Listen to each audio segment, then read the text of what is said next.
को एक बार फिर से नमस्कार। आइए आज हम फिर से एक नई आज्ञा को लेकर के आए। ये हमारा प्रभु यीशु मसीह के संदेश से बाइबल का किताब यूहन्ना की पहली पत्री अध्याय 2 उसका 7 में हम देखते हैं। हे प्रियो, मैं तुम्हें कोई नई आज्ञा नहीं लिखता, पर वही पुरानी आज्ञा जो आरंभ से तुम्हें मिली।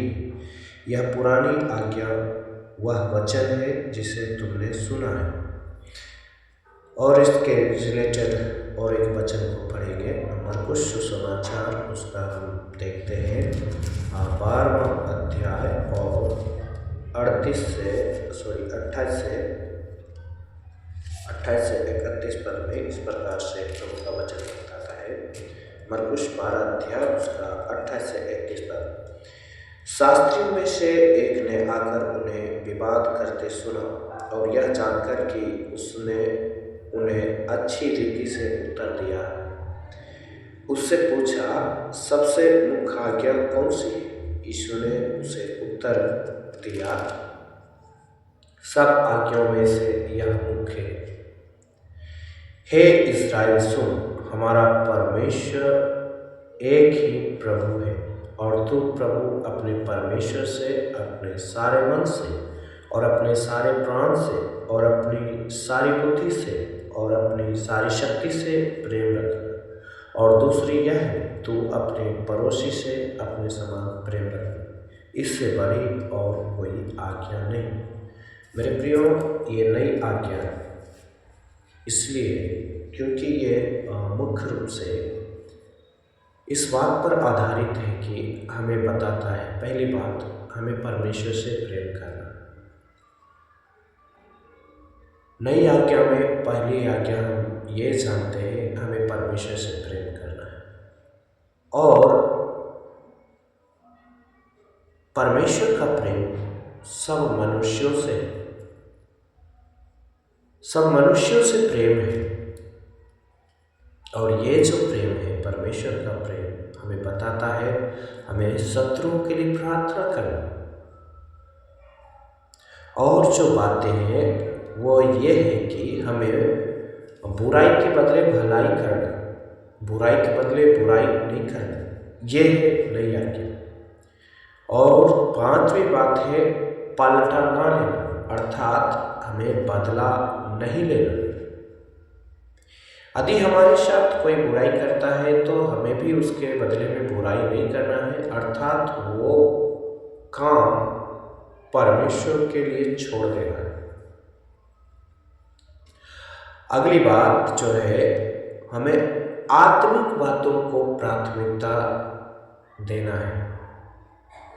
इसके लिए हम एक वचन को देख सकते हैं, मत्ती का सुसमाचार उसका 6 अध्याय उसका 33 पद। आइए हम आपके साथ किताब खोलते हैं, हम आपके लिए ये वचन पढ़ देते हैं। कहता है, इसलिए पहले तुम परमेश्वर के राज्य और उसके धर्म की खोज करो, तो ये सब वस्तुएं भी तुम्हें मिल जाए।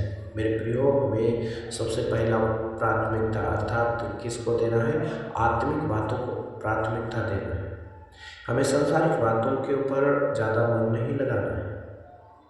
हमें क्या ज़रूरत है तो इसकी चिंता हमारे लिए परमेश्वर पहले से किया हुआ है।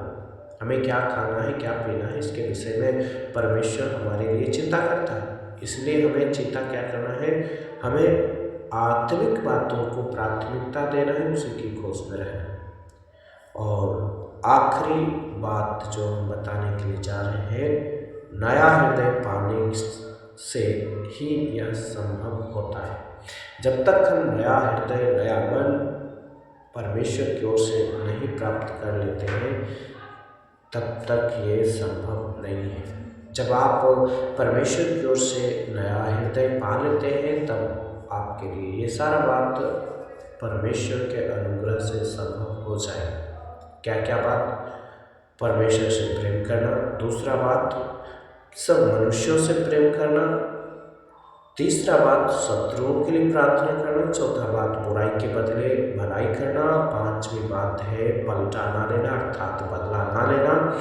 और छठवीं बात, आत्मिक बातों को प्राथमिकता देना। और आखिरी और सातवीं बात, नया हृदय पाने से ही ये बात सब संभव होगा। ऊपर जितने भी बातों को बोला है, ये बातें तभी संभव होगा जब हमारे जीवन में नया हृदय उत्पन्न होगा। आइए प्रार्थना करें। यदि आप चाहते हैं इन सारी बातों को आपके जीवन में होने के लिए, तो मेरे प्रिय आइए प्रार्थना करें। महान जीवित अनुग्रहकारी सामर्थी परमेश्वर प्रभु जी, एक बार फिर से इस परमेश्वर पिता समय हम प्रार्थना करते हैं सभी को प्रभु जी जो वचन को सुनेंगे परमेश्वर, सभी के हृदय में मन में आप बातचीत करना परमेश्वर, ताकि इनके जीवन के द्वारा प्रभु आपका नाम महिमा होने पाए। परमेश्वर पिता हर एक को प्रभु जी प्रार्थना करने के लिए प्रभु जी और पलटा ना लेने के लिए प्रभु जी, प्राथमिकता प्रभु जी धार्मिकता को देने के लिए आप सहायता करें। धन्यवाद प्यारे प्रभु जी।